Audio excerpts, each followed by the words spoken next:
ನಗರದ ಸುಸ್ಥಿರ ಅಭಿವೃದ್ಧಿ ಮತ್ತು ಬಡವರ ಜೀವನೋಪಾಯ ಇವೆರಡೂ ಒಂದೇ ನಾಣ್ಯದ ಎರಡು ಮುಖಗಳು. ಆದರೆ ಬೆಂಗಳೂರಿನ ಸೌಂದರೀಕರಣ ಮತ್ತು ಪಾದಚಾರಿಗಳ ಹಿತರಕ್ಷಣೆಯ ಹೆಸರಿನಲ್ಲಿ ನಗರಾಭಿವೃದ್ಧಿ ಸಚಿವ ಕೃಷ್ಣ ಬೈರೇಗೌಡರು ಕೈಗೆತ್ತಿಕೊಂಡಿರುವ ಫುಟ್ಪಾತ್ ತೆರವು ಅಭಿಯಾನ ಚರ್ಚೆಗೆ ಗ್ರಾಸವಾಗಿದೆ. ಬೆಂಗಳೂರು ನಗರದ ರಸ್ತೆಗಳು ಮತ್ತು ಪಾದಚಾರಿ ಮಾರ್ಗಗಳು ಸ್ವಚ್ಛವಾಗಿರಬೇಕು, ಪಾದಚಾರಿಗಳಿಗೆ ಸುರಕ್ಷಿತವಾಗಿರಬೇಕು ಎಂಬ ಸಚಿವ ಕೃಷ್ಣ ಬೈರೇಗೌಡ ಅವರ ಕಾಳಜಿ ಮೇಲ್ನೋಟಕ್ಕೆ ಶ್ಲಾಘನೀಯವಾಗಿ ಕಾಣ್ತಾ ಇದೆ. ಆದರೆ ಪಾದಚಾರಿ ಮಾರ್ಗ ತೆರವು ಅಭಿಯಾನ ನಗರದ ಬಡ ವರ್ಗವನ್ನ ಬೀದಿ ಪಾಲು ಮಾಡ್ತಾ ಇದೆ ಅನ್ನೋದು ಕೂಡ ಅಷ್ಟೇ ಸತ್ಯ. ಪ್ರಸ್ತುತ ಬೆಂಗಳೂರಿನಲ್ಲಿ ಸುಮಾರು 2 ಲಕ್ಷಕ್ಕೂ ಹೆಚ್ಚು ಬೀದಿ ಬದಿ ವ್ಯಾಪಾರಿಗಳಿದ್ದಾರೆ.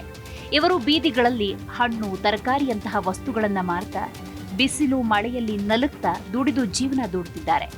ನಗರದ ಇಂದಿನ ವಾಯು ಮಾಲಿನ್ಯ, ಶಬ್ದ ಮಾಲಿನ್ಯ, ತೀವ್ರ ಹವಾಮಾನ ವೈಪರೀತ್ಯಗಳ ನಡುವೆ ರಸ್ತೆ ಬದಿಯಲ್ಲಿ ನಿಂತು ವ್ಯಾಪಾರ ಮಾಡುವುದು ದೈಹಿಕ ಹಾಗೂ ಮಾನಸಿಕವಾಗಿ ತೀವ್ರ ಒತ್ತಡದ ಕೆಲಸ. ಆದರೂ ಬೀದಿ ಬದಿ ವ್ಯಾಪಾರಿಗಳು ಬೀದಿಗಳಲ್ಲಿ ನಿಂತು ವ್ಯಾಪಾರ ಮಾಡುತ್ತಿದ್ದಾರೆ.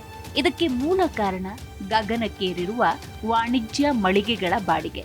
ಒಂದು ಸಣ್ಣ ಅಂಗಡಿಯನ್ನ ಬಾಡಿಗೆಗೆ ಪಡೆಯುವುದಕ್ಕೆ ತಿಂಗಳಿಗೆ 10,000 ರೂಪಾಯಿ ಬೇಕಾಗುತ್ತೆ. ಇದು ಬಡ ವ್ಯಾಪಾರಿಗಳ ಇಡೀ ತಿಂಗಳ ಒಟ್ಟು ಆದಾಯಕ್ಕಿಂತಲೂ ಹೆಚ್ಚಾಗಿರುತ್ತೆ. ಈ ಆರ್ಥಿಕ ಅಸಹಾಯಕತೆಯ ನಡುವೆ ಅನೇಕ ಹಿರಿಯ ನಾಗರಿಕರು, ಒಬ್ಬಂಟಿ ಮಹಿಳೆಯರು, ವಿಶೇಷ ಚೇತನರು ತಮ್ಮ ಕುಟುಂಬದ ಹೊಟ್ಟೆ ಹೊರೆಯೋದಕ್ಕೆ ಬೀದಿ ಬದಿ ವ್ಯಾಪಾರವನ್ನೇ ಆಶ್ರಯಿಸಿದ್ದಾರೆ.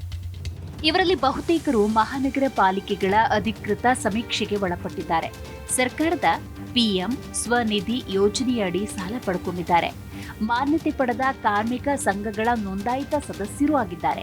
ಮಾತ್ರವಲ್ಲ, ಈ ಬೀದಿ ಬದಿ ವ್ಯಾಪಾರಗಳೆಲ್ಲವೂ ಕೇಂದ್ರ ಸರ್ಕಾರದ ಬೀದಿ ವ್ಯಾಪಾರಿಗಳ ಜೀವನೋಪಾಯ ರಕ್ಷಣೆ ಮತ್ತು ನಿಯಂತ್ರಣ ಕಾಯ್ದೆ 2014 ಅಡಿಯಲ್ಲಿ ಸಾರ್ವಜನಿಕ ಸ್ಥಳದ ಕಾನೂನುಬದ್ಧ ಬಳಕೆದಾರರು ಆಗಿದ್ದಾರೆ. ಆದರೂ ಅವರನ್ನ ಕೇವಲ ಒತ್ತುವರಿದಾರರು ಅಂತ ಸರ್ಕಾರ ಕರೀತಾ ಇದೆ. ಅವರ ಮೇಲೆ ಪರಾಕ್ರಮ ತೋರ್ತಾ ಇದೆ ಅನ್ನುವಂತಹ ಅಭಿಪ್ರಾಯ ವ್ಯಕ್ತವಾಗಿದೆ. ಏಕಾಏಕಿ ಅವರ ಅಂಗಡಿ ಮುಂಗಟ್ಟುಗಳನ್ನ ಧ್ವಂಸಗೊಳಿಸಲಾಗ್ತಿದೆ ಅನ್ನುವಂತಹ ಟೀಕೆ ವ್ಯಕ್ತವಾಗ್ತಾ ಇದೆ. ಆದರೆ ಈ ಹಿಂದೆ ಕೂಡ ಹಲವು ಬಾರಿ ಸೂಚನೆ, ನೋಟಿಸ್ಗಳನ್ನು ಕೊಡಲಾಗಿದೆ. ಸಚಿವರ ಹೇಳಿಕೆಯನ್ನೇ ಬಂಡವಾಳ ಮಾಡಿಕೊಂಡಿರುವ ಅಧಿಕಾರಿಗಳು ಯಾವುದೇ ಅಧಿಕೃತ ಲಿಖಿತ ಆದೇಶ ಹೊರಬೀಳುವ ಮುನ್ನವೇ ವ್ಯಾಪಾರಿಗಳನ್ನ ಎತ್ತಂಗಡಿ ಮಾಡುವುದಕ್ಕೆ ಮುಂದಾಗಿದ್ದಾರೆ ಎನ್ನುವಂತಹ ಮಾತು ಕೂಡ ಕೇಳಿಬರ್ತಾ ಇದೆ. ಹಾಗಾಗಿ ವ್ಯಾಪಾರಿಗಳಲ್ಲಿ ಭಯದ ವಾತಾವರಣ ನಿರ್ಮಾಣವಾಗಿದೆ. ಈ ನೆಲದ ಕಾನೂನಾಗಿರುವ ಬೀದಿ ವ್ಯಾಪಾರಿಗಳ ಕಾಯ್ದೆ 2014 ಪ್ರಕಾರ ರಸ್ತೆ ಬದಿ ಪಾದಚಾರಿ ಮಾರ್ಗಗಳು ಸೇರಿದ ಹಾಗೆ ನಿಗದಿಪಡಿಸಿದ ಸ್ಥಳಗಳಲ್ಲಿ ಬೀದಿ ವ್ಯಾಪಾರ ಮಾಡಲು ಕಾನೂನುಬದ್ಧ ಅವಕಾಶ ಇದೆ. ಕಾಯ್ದೆಯ ಕಲಂ 3 ಸಬ್ಕ್ಲಾಸ್ 3 ಅಡಿಯಲ್ಲಿ ನಗರದ ಎಲ್ಲ ಬೀದಿ ವ್ಯಾಪಾರಿಗಳ ಸಮಗ್ರ ಸಮೀಕ್ಷೆ ಮತ್ತು ನೋಂದಣಿ ಪ್ರಕ್ರಿಯೆ ಪೂರ್ಣಗೊಳ್ಳುವ ಮುನ್ನ ಯಾರನ್ನೂ ಒಕ್ಕಲೆಬ್ಬಿಸುವಂತಿಲ್ಲ ಅನ್ನುವಂತಹ ಅಭಿಪ್ರಾಯ ವ್ಯಕ್ತವಾಗಿದೆ. ಬೆಂಗಳೂರಿನಲ್ಲಿ ಈ ಸಮೀಕ್ಷೆ ಇನ್ನೂ ಅಪೂರ್ಣ. ಸಾವಿರಾರು ವ್ಯಾಪಾರಿಗಳು ಪಟ್ಟಿಯಿಂದ ಹೊರಗುಳಿದಿದ್ದಾರೆ ಎಂದು ಕರ್ನಾಟಕ ಪ್ರಗತಿಪರ ಬೀದಿ ವ್ಯಾಪಾರಿಗಳ ಸಂಘ ಹೇಳ್ತಾ ಇದೆ.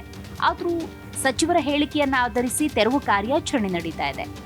ಈ ಕ್ರಮ ಕಾಯ್ದೆಯ ಕಲಂ 18 ಅಡಿಯಲ್ಲಿ ಯಾವುದೇ ವ್ಯಾಪಾರಿಯನ್ನ ತೆರವುಗೊಳಿಸುವ ಮುನ್ನ 30 ದಿನಗಳ ಮುಂಚಿತವಾಗಿ ಲಿಖಿತ ನೋಟಿಸ್ ನೀಡುವುದು ಕಡ್ಡಾಯ ಅನ್ನೋ ನಿಯಮವನ್ನ ಉಲ್ಲಂಘಿಸಿದ ಹಾಗೆ ಕಾಣ್ತಾ ಇದೆ.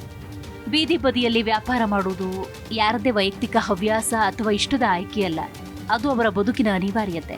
ಅವರನ್ನ ರಸ್ತೆಯಿಂದ ಬಲವಂತವಾಗಿ ಹೊರಹಾಕಿದ್ರೆ ಅವರ ಕುಟುಂಬಗಳು ಬೀದಿಗೆ ಬೀಳ್ತವೆ ಅನ್ನುವ ಕನಿಷ್ಠ ಮಾನವೀಯ ಆಲೋಚನೆ ಸರ್ಕಾರಕ್ಕಿಲ್ಲ ಅನ್ನುವಂತಹ ಆಕ್ರೋಶ ಬೀದಿ ಬದಿ ವ್ಯಾಪಾರಿಗಳದ್ದು.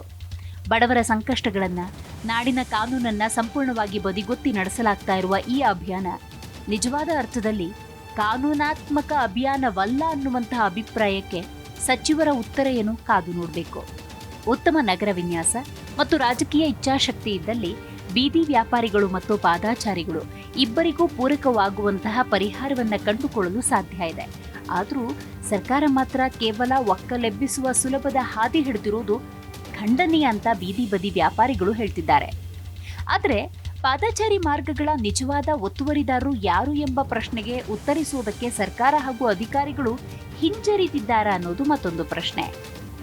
ನಗರದ ಪಾದಚಾರಿ ಮಾರ್ಗಗಳನ್ನ ನಿಜವಾಗಿಯೂ ಅತಿಕ್ರಮಿಸಿರುವುದು ಬಡ ವ್ಯಾಪಾರಿಗಳಲ್ಲ, ಬದಲಿಗೆ ಪ್ರಭಾವಶಾಲಿಗಳು, ಶ್ರೀಮಂತ ಹಿತಾಸಕ್ತಿಗಳು. ಪಾದಚಾರಿ ಮಾರ್ಗಗಳ ಮೇಲೆ ರಾಜಾರೋಷವಾಗಿ ನಿಲ್ಲಿಸಲಾಗುವ ಐಷಾರಾಮಿ ಕಾರುಗಳು ಮತ್ತು ದ್ವಿಚಕ್ರ ವಾಹನಗಳು ಇಲಾಖೆಗಳೇ ಅಳವಡಿಸಿರುವ ಬೃಹತ್ ವಿದ್ಯುತ್ ಟ್ರಾನ್ಸ್ಫಾರ್ಮರ್ಗಳು, ಯುಟಿಲಿಟಿ ಪೆಟ್ಟಿಗೆಗಳು, ಶ್ರೀಮಂತ ನಿವಾಸಿಗಳು ಮತ್ತು ದೊಡ್ಡ ವಾಣಿಜ್ಯ ಸಂಸ್ಥೆಗಳು, ಅಲ್ಲದೆ ಹಲವರು ಪಾದಾಚಾರಿ ಮಾರ್ಗಗಳನ್ನು ಆಕ್ರಮಿಸಿ ಖಾಸಗಿ ತೋಟಗಳು, ದೊಡ್ಡ ದೊಡ್ಡ ರೆಸ್ಟೋರೆಂಟ್ಗಳು ತಮ್ಮ ವ್ಯಾಪ್ತಿಯನ್ನು ವಿಸ್ತರಿಸಿಕೊಂಡಿವೆ. ಇವೆಲ್ಲವೂ ಪಾದಾಚಾರಿಗಳ ಮುಕ್ತ ಸಂಚಾರಕ್ಕೆ ಅಸಲಿ ಅಡೆತಡೆಗಳಾಗಿವೆ.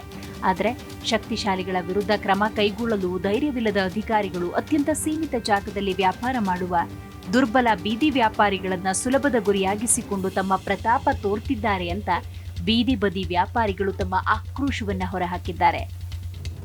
ಸರ್ಕಾರದ ಈ ಕ್ರಮ ಆಡಳಿತಾರೂಢ ಕಾಂಗ್ರೆಸ್ನ ನೈತಿಕತೆಯನ್ನ ಪ್ರಶ್ನೆ ಮಾಡುವಂತಿದೆ.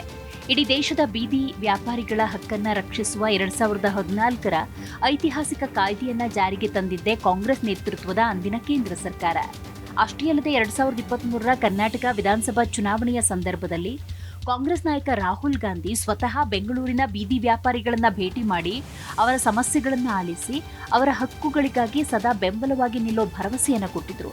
ಚುನಾವಣೆ ಮುಗಿದು ಅಧಿಕಾರಕ್ಕೆ ಬಂದ ನಂತರ ಆ ಎಲ್ಲಾ ಭರವಸೆಗಳನ್ನು ಮರೆತು ಇವತ್ತು ಅವರದ್ದೇ ಪಕ್ಷದ ಸಚಿವರು ಬಡವರ ಜೀವನೋಪಾಯದ ಮೇಲೆ ದಾಳಿ ಮಾಡುವ ಅಭಿಯಾನಕ್ಕೆ ಚಾಲನೆ ಕೊಟ್ಟಿದ್ದಾರೆ ಅಂತ ಬೀದಿ ಬದಿ ವ್ಯಾಪಾರಿಗಳು ಹಿಡಿ ಶಾಪ ಹಾಕಿದ್ದಾರೆ. ಈಗಾಗಲೇ ಬೆಂಗಳೂರಿನ ಬೀದಿ ವ್ಯಾಪಾರಿಗಳು ಆನ್ಲೈನ್ ಮಾರುಕಟ್ಟೆಗಳ ಭರಾಟೆ, ತೀವ್ರ ಬೆಲೆ ಏರಿಕೆ, ಅನಿರೀಕ್ಷಿತ ಹವಾಮಾನ ವೈಪರೀತ್ಯ, ಅಧಿಕಾರಿಗಳ ಮಾಮೂಲಿ ಕಿರುಕುಳದಿಂದಾಗಿ ತೀವ್ರ ಆರ್ಥಿಕ ಸಂಕಷ್ಟದಲ್ಲಿದ್ದಾರೆ. ಅದರಲ್ಲೂ ಮಹಿಳಾ ವ್ಯಾಪಾರಿಗಳ ಸ್ಥಿತಿ ಮತ್ತಷ್ಟು ಶೋಚನೀಯ. ಅವರಿಗೆ ರಸ್ತೆ ಬದಿಯಲ್ಲಿ ಕನಿಷ್ಠ ಶೌಚಾಲಯದ ಸೌಲಭ್ಯವಾಗಲಿ, ನೆರಳಿನ ವ್ಯವಸ್ಥೆಯಾಗಲಿ ಇಲ್ಲ. ಇಂತಹ ಸಂದರ್ಭದಲ್ಲಿ ಯಾವುದೇ ಪರ್ಯಾಯ ವ್ಯವಸ್ಥೆ, ಪುನರ್ವಸತಿ ಯೋಜನೆಯನ್ನು ರೂಪಿಸದೆ ಕಾನೂನು ಪ್ರಕ್ರಿಯೆಗಳನ್ನು ಗಾಳಿಗೆ ತೂರಿ ಏಕಾಏಕಿ ಇವರನ್ನು ಒಕ್ಕಲೆಬ್ಬಿಸಿದ್ರೆ ಸಾವಿರಾರು ಕುಟುಂಬಗಳ ಭವಿಷ್ಯ ಅಂಧಕಾರಕ್ಕೆ ತಳ್ಳಲ್ಪಡುತ್ತೆ. ಫುಟ್ಪಾತ್ ತೆರವು ಮಾಡುವುದಕ್ಕೆ ಯಾರದ್ದೇ ಆಕ್ಷೇಪಣೆ ಇಲ್ಲ. ಆದರೆ ಸಚಿವರು ಮತ್ತು ಮುಖ್ಯಮಂತ್ರಿಗಳು ಬೀದಿ ಬದಿ ವ್ಯಾಪಾರಿಗಳಿಗೆ ಪರ್ಯಾಯ ವ್ಯವಸ್ಥೆಯನ್ನ ತಕ್ಷಣವೇ ಮಾಡಿಕೊಡಬೇಕು ಅನ್ನೋದು ವ್ಯಾಪಾರಿಗಳ ಸಾರ್ವಜನಿಕರ ಆಗ್ರಹ.